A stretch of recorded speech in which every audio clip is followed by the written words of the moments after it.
Patriarcas e Profetas. Capítulo 55. O menino Samuel. Eucana, levita do monte Efraim, era homem de riqueza e influência, e um dos que amavam e temiam ao Senhor. Sua esposa, Ana, era mulher de piedade fervorosa, meiga e humilde. Distinguia-se o seu caráter por um grande ardor e fé elevada. A bênção tão ansiosamente buscada por todo o hebreu era negada a este bom casal. Seu lar não se alegrava com vozes infantis, e o desejo de perpetuar seu nome levou o esposo, assim como havia levado muitos outros, a contrair um segundo casamento. Mas este passo, motivado pela falta de fé em Deus, não trouxe felicidade. Filhos e filhas foram acrescentados à casa, mas a alegria e beleza da sagrada instituição de Deus foram mareadas e interrompera-se a paz da família. Penina, a nova esposa, era ciumenta e dotada de espírito estreito, e conduzia-se com orgulho e insolência. Para Ana, parecia a esperança estar destruída, e ser a vida um fardo pesado. Enfrentou, todavia, a prova com resignada. Eucana observava fielmente as ordenanças de Deus. O culto em Silo ainda era mantido, mas por causa de irregularidades no ministério, os serviços dele, Eucana, não eram exigidos no santuário, a que, sendo ele levita, deveria comparecer. Contudo, subia com sua família para adorar e sacrificar nas reuniões aprazadas. Mesmo entre as solenidades sagradas ligadas ao serviço de Deus, intrometia-se o mau espírito que lhe infelicitava o lar. Depois de apresentarem as ofertas em ações de graças, toda a família, segundo o costume estabelecido, unia-se em uma festa solene, mas prazenteira. Em tais ocasiões, Eucana dava à mãe de seus filhos uma porção, para ela e para cada um dos filhos e filhas, e em sinal de atenção para com Ana, dava-lhe porção dupla, significando que sua afeição por ela era a mesma como se ela tivesse um filho. Então a segunda esposa, ardendo em ciúmes, reclamava a preferência, como sendo ela altamente favorecida por Deus. E escarnecia de Ana, em sua condição de mulher destituída de filhos, como prova do desagrado do Senhor. Isto se repetia de ano em ano, até que Ana não mais o pôde suportar. Incapaz de ocultar sua mágoa, chorou sem constrangimento e retirou-se da festa. Seu marido debalde a procurou consolar. — Por que choras? E por que não comes? E por que está mal o teu coração? Disse ele. — Não te sou eu melhor do que 10 filhos? Ana não proferiu censura alguma. O fardo que ela não podia repartir com amigo algum terrestre, lançou-o sobre Deus. Ansiosamente, rogou que lhe tirasse a ignominia e lhe concedesse o precioso dom de um filho para o criar e educar para ele.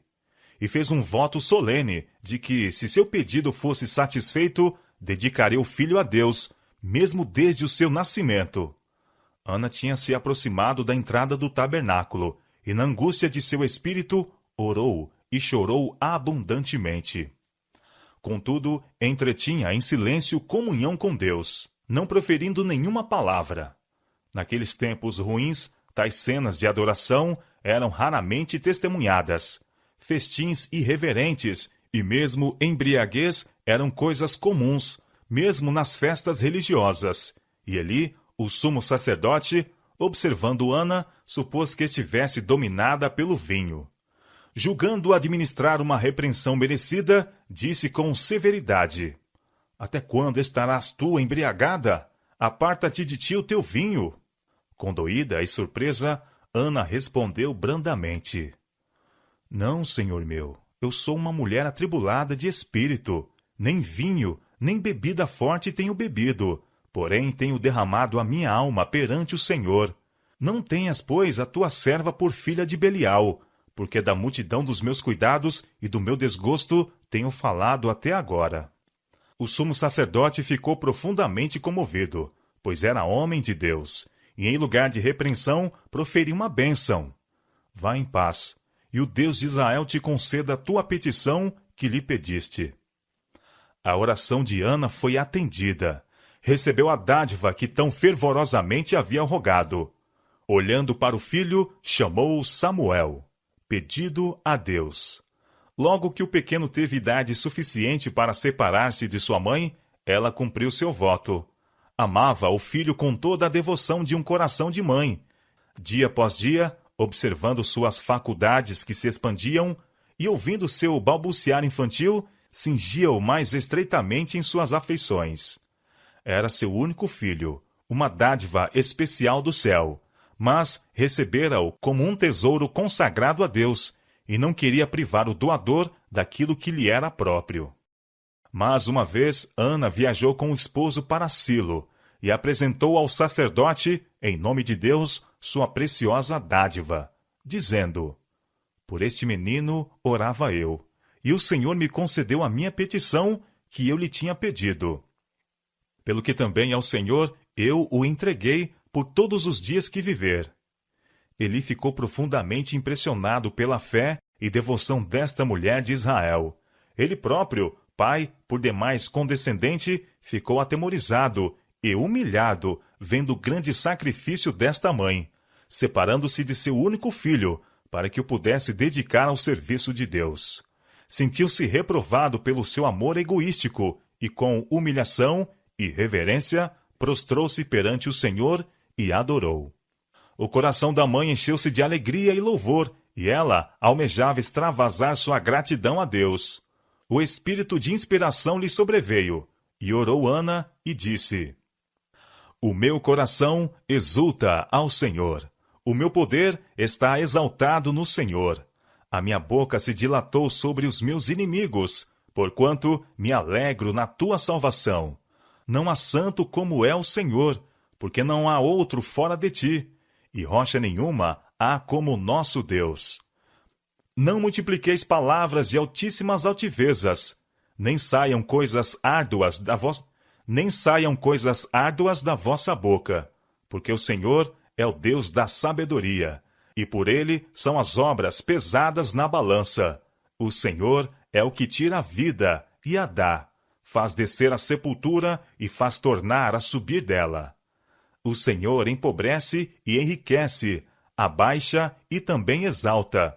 Levanta o pobre do pó, e desde o esterco exalta o necessitado, para o fazer assentar entre os príncipes, para o fazer herdar o trono de glória, porque do Senhor são os alicerces da terra, e assentou sobre eles o mundo.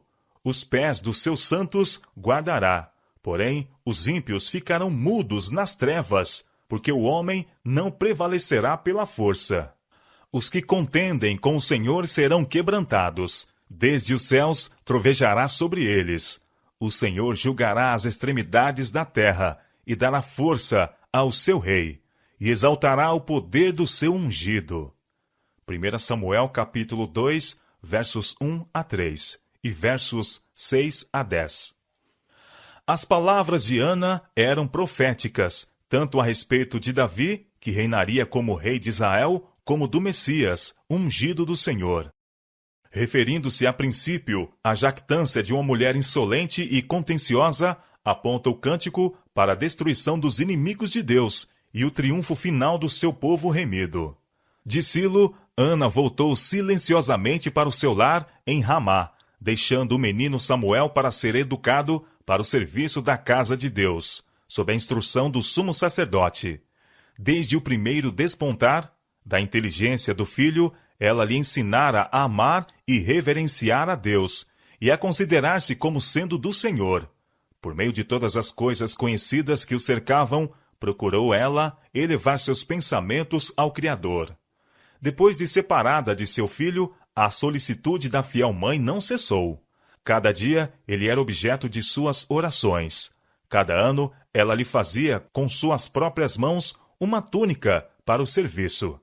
E subindo com o esposo para adorar em Silo, dava ao menino esta lembrança de seu amor. Cada fibra da pequena veste era tecida com uma oração, para que ele fosse puro, nobre e verdadeiro. Não pedia para o filho grandezas mundanas, mas rogava fervorosamente que ele pudesse alcançar aquela grandeza a que o céu dá valor, que honrasse a Deus e abençoasse a seus semelhantes. Que recompensa teve Ana, e que estímulo para a fidelidade é o seu exemplo. Há oportunidades de inestimável valor, interesses infinitamente preciosos confiados a toda mãe.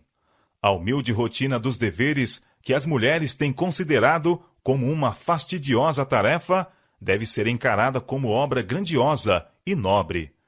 É privilégio da mãe abençoar o mundo pela sua influência, e fazendo isto, trará alegria a seu próprio coração. Ela pode fazer retas veredas para os pés de seus filhos, através de claridade e sombra, em direção às alturas gloriosas do céu.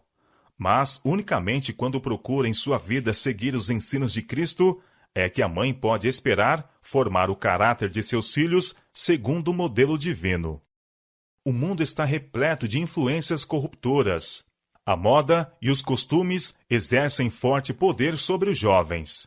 Se a mãe falta em seu dever de instruir, guiar e restringir, os filhos naturalmente aceitarão o mal e se desviarão do bem. Que toda mãe vá muitas vezes ao Salvador com a oração: ensina-nos o que faremos pela criança.